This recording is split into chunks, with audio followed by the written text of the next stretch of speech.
Programa Café Corporativo, um oferecimento Polix, sistemas de segurança. Fique tranquilo, conte com a Polix. Grupo Éticos, a primeira empresa do estado de São Paulo a conseguir o certificado de regularidade em segurança. Maria Lavadeira, um jeito diferente de cuidar da sua roupa. Piovesan Center Fecha, esquadrias e ferragens desde 1974. Café Corporativo, aqui no canal 25, hoje com o Dr. Adelmo Emerenciano, falando a respeito do direito societário. Seja bem-vindo, Dr. Adelmo. Obrigado, Aguinaldo. Obrigado pelo convite para participar aqui do Café Corporativo. Eu sei da sua grande audiência, então fico muito satisfeito de poder contribuir e conversarmos a respeito. E mais uma vez a família Emerenciano aqui contribuindo com conhecimento aqui com o Café Corporativo, mais uma vez. Temos uma família já grande dentro dessa área jurídica. E longeva, né? Porque é uma família que tem muitos anos várias gerações já no direito. Exato. Muito bom.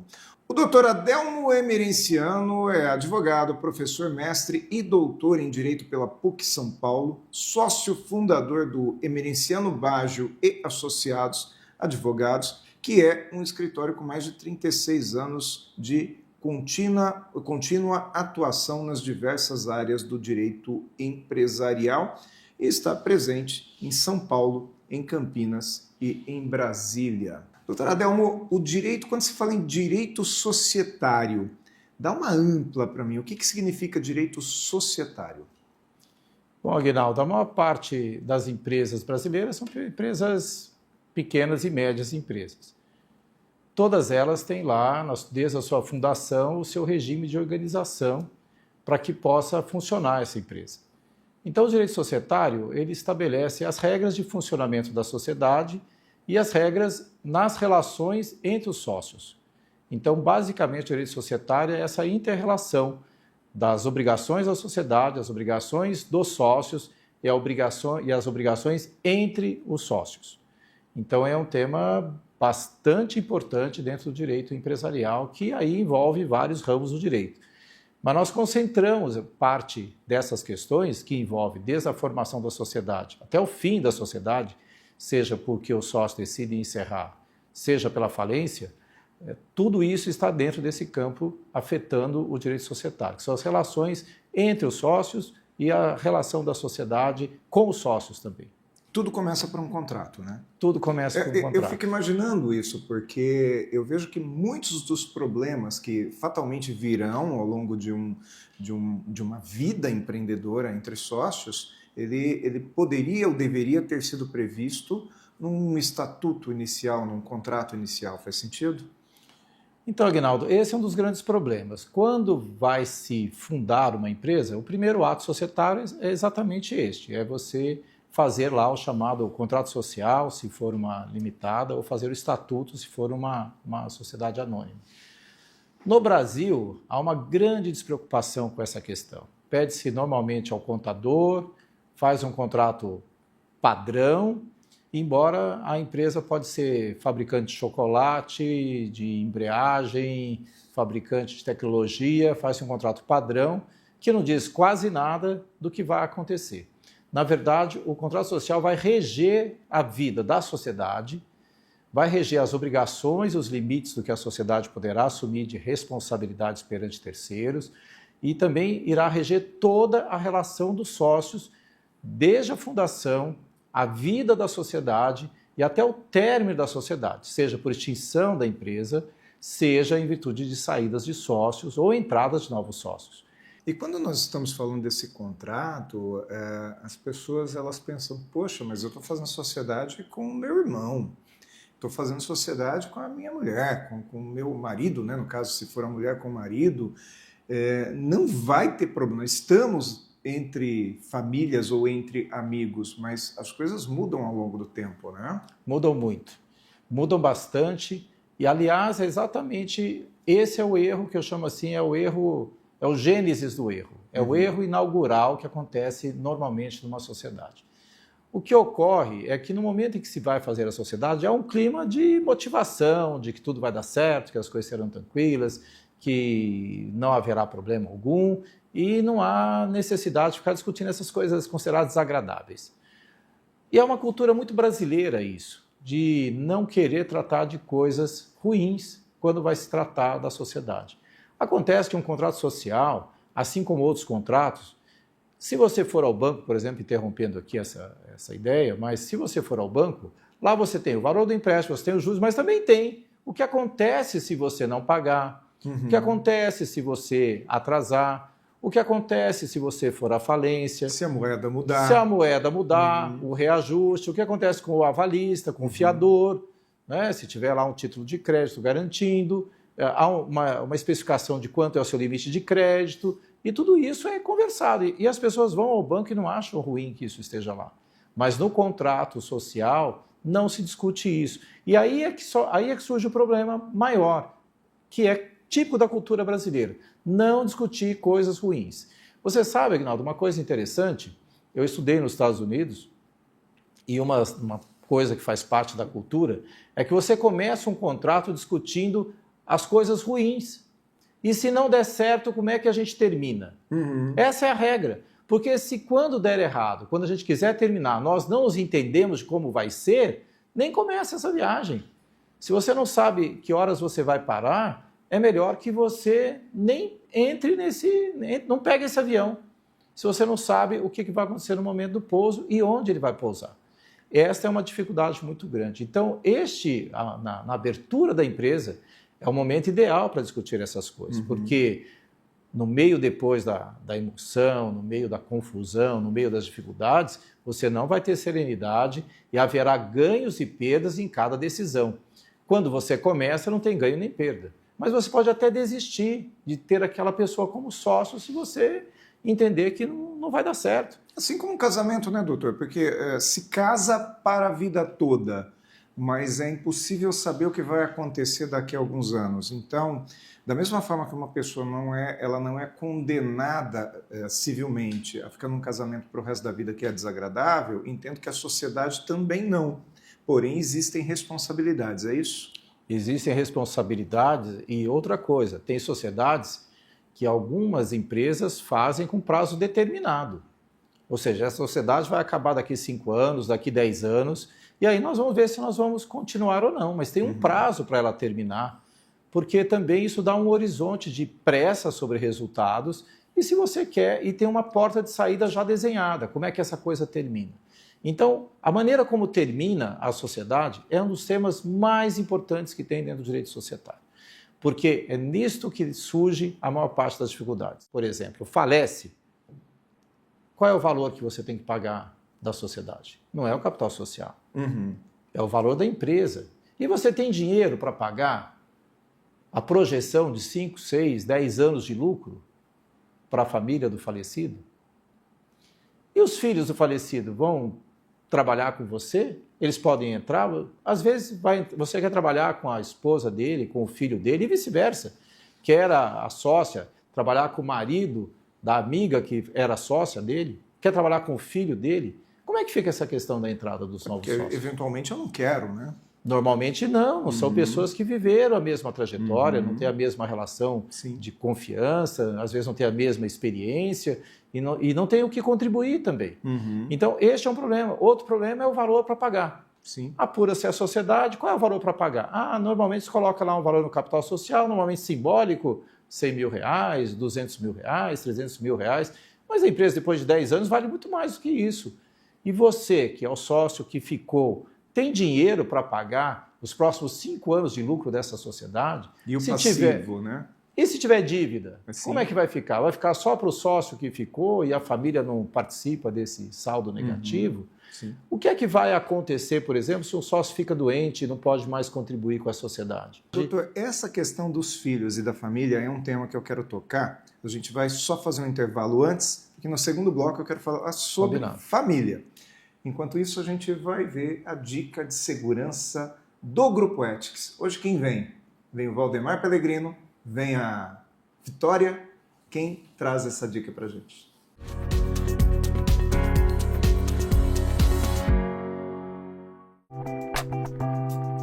Saudações, pessoal! A dica de segurança de hoje é o golpe do CNPJ em sites de compras. O site parece verdadeiro, mas é uma armadilha. O golpe do CNPJ falso está cada vez mais comum na internet.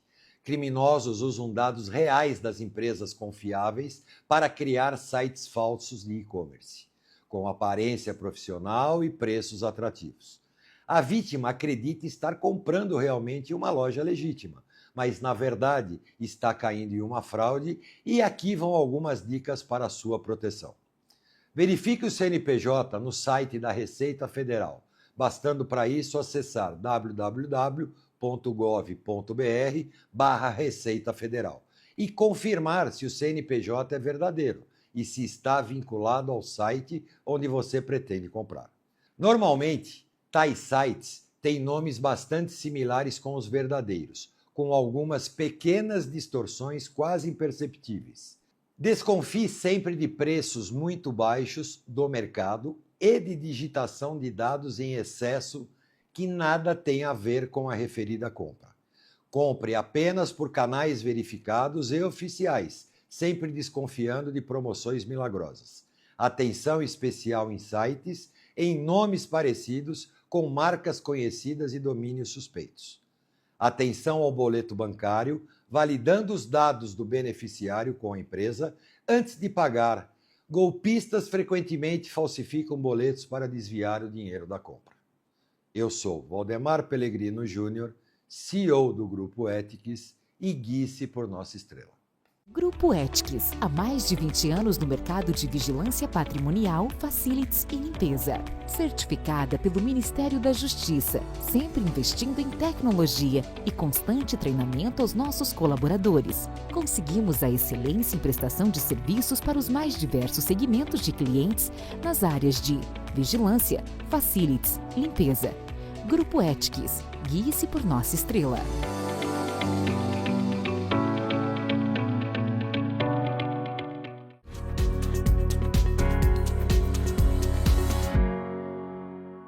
Segundo bloco do Café Corporativo, hoje falando com o Dr. Adelmo Emerenciano, e no primeiro bloco a gente começou a falar sobre essa questão familiar, principalmente em empresas familiares. É muito comum que o sócio queira trazer seu filho, um sobrinho, às vezes o marido, a esposa, enfim, existe uma maneira da gente colocar uma regra para isso também, doutor? Excluindo previamente alguém, não. Mas você pode estabelecer, por exemplo, que não devem entrar familiares, que se a sociedade, por exemplo, no caso de falecimento, não vai entrar herdeiros, porque você ficou sócio do seu amigo, do seu parente ou de um investidor. Você conhece os filhos dele, eles são capacitados igualmente, faz sentido que essa pessoa entre só por laço sanguíneo?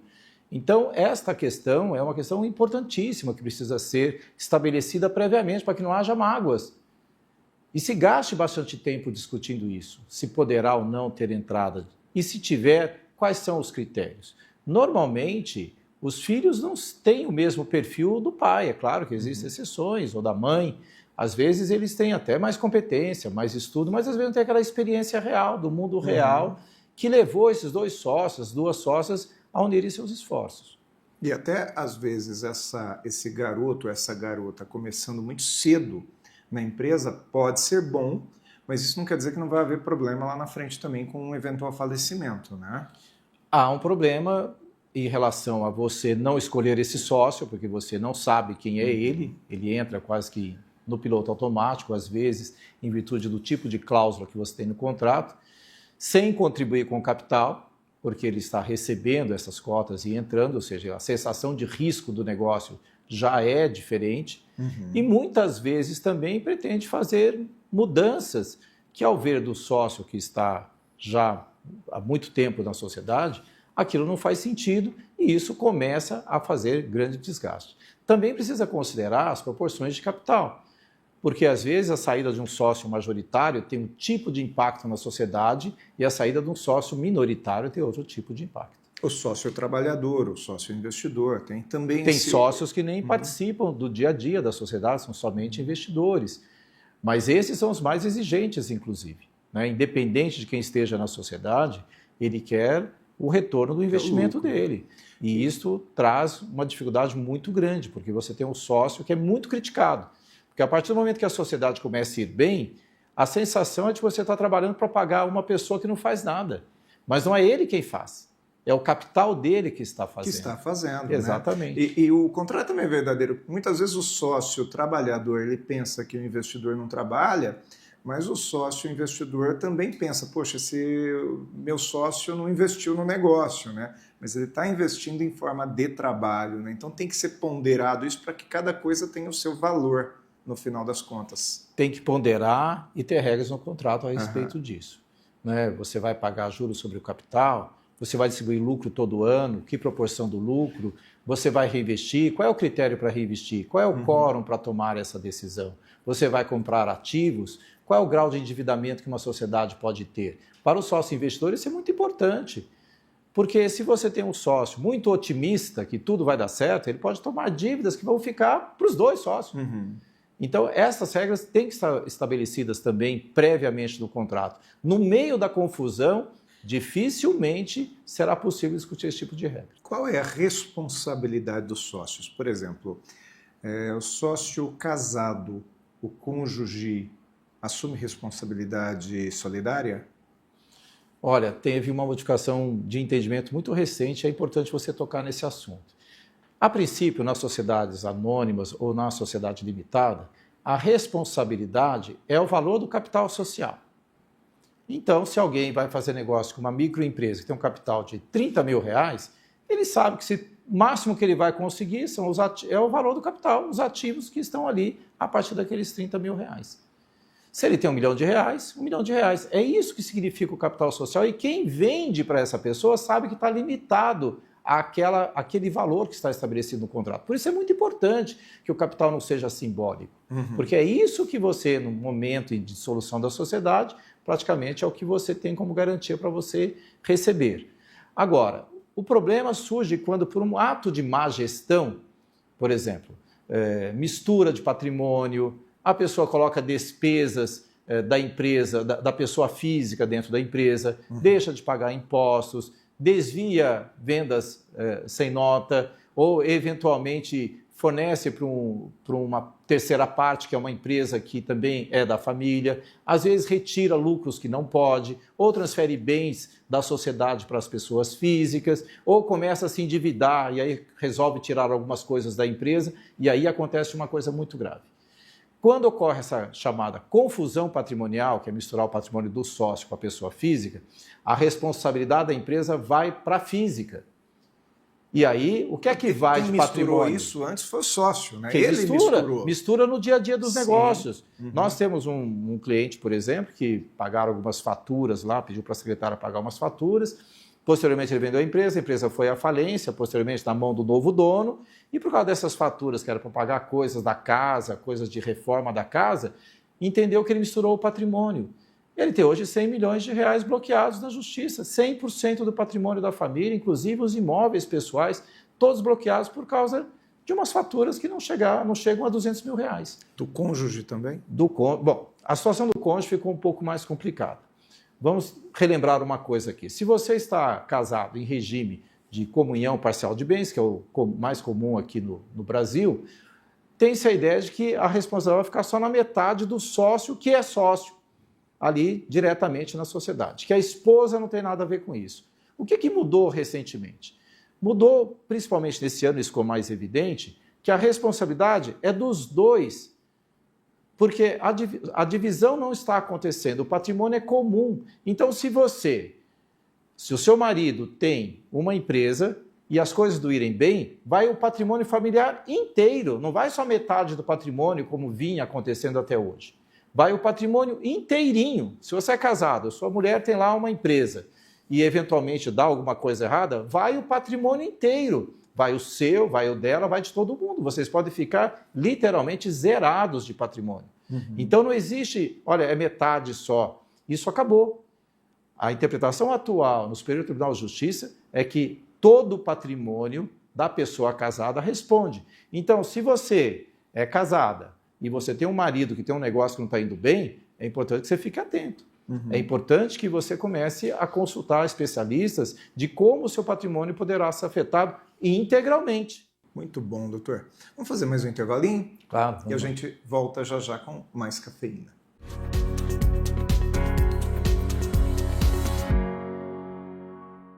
Na correria do dia a dia, praticidade é tudo. E aqui na Maria Lavadeira e Maria Express, você escolhe a melhor forma de cuidar das suas roupas. Prefere autonomia, rapidez e economia? Com o autoatendimento da Maria Express, você lava e seca suas roupas em até 75 minutos, de forma fácil e prática.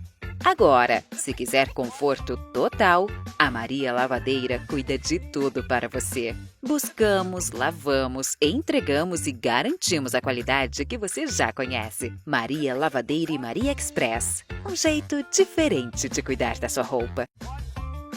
O que você pensa quando falamos em segurança para você e sua família? A Polix Sistemas de Segurança oferece toda a gama de equipamentos de segurança e alta tecnologia como reconhecimento facial de acesso, fechaduras por biometria, monitoramento 24 horas, acompanhamento à distância por celular e tudo o que há de mais moderno em segurança eletrônica patrimonial. Fique tranquilo. Conte com a Polix.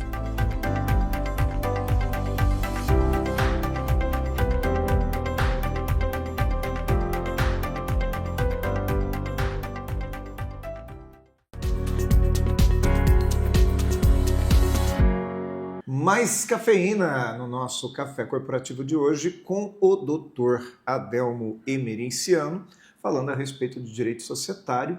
E, doutor, acho que o tema mais tenso de uma sociedade é quando vem a acontecer o falecimento inesperado de um sócio. Inesperado porque, às vezes, ele é jovem, ele está ainda no auge da carreira, fundamental para o desenvolvimento da empresa, e, de repente, ele vem a falecer. Como que se age nesse momento? Bom, é nesse momento que vai desengavetar o contrato para saber o que foi combinado. E normalmente o que foi combinado? Nada. E aí há um grande problema. Qual é o grande problema? Qual é o valor da sociedade que tem que ser pago para a família desse que faleceu?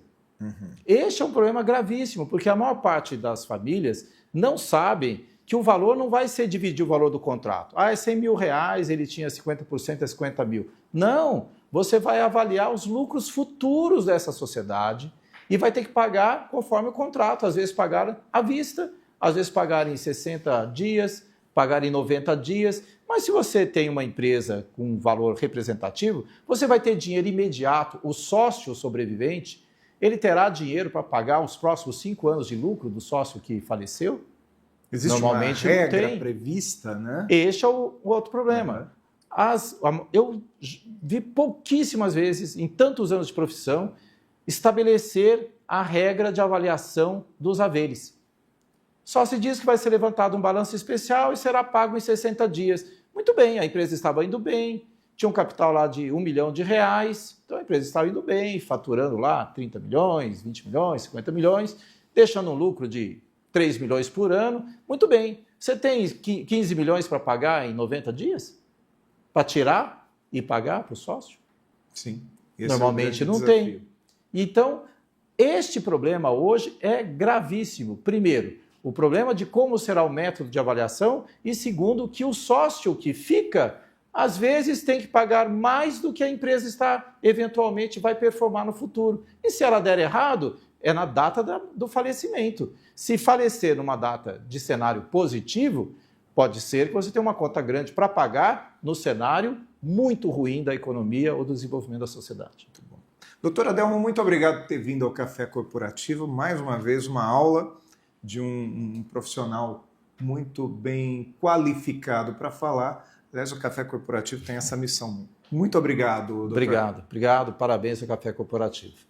O Café Corporativo fica por aqui, mas você continua nos acompanhando também, tanto pelas reprises diárias aqui no canal 25, mas também pelo nosso acervo no YouTube, que é youtube.com.br/Café Corporativo. E busque sim esse acervo, porque tem muito assunto bom por lá. Afinal, o Café Corporativo é essa universidade em sua tela. Polix, sistemas de segurança. Fique tranquilo, conte com a Polix. Grupo Éticas, a primeira empresa do estado de São Paulo a conseguir o certificado de regularidade em segurança. Maria Lavadeira, um jeito diferente de cuidar da sua roupa. Piovesan Center Fecha, esquadrias e ferragens desde 1974.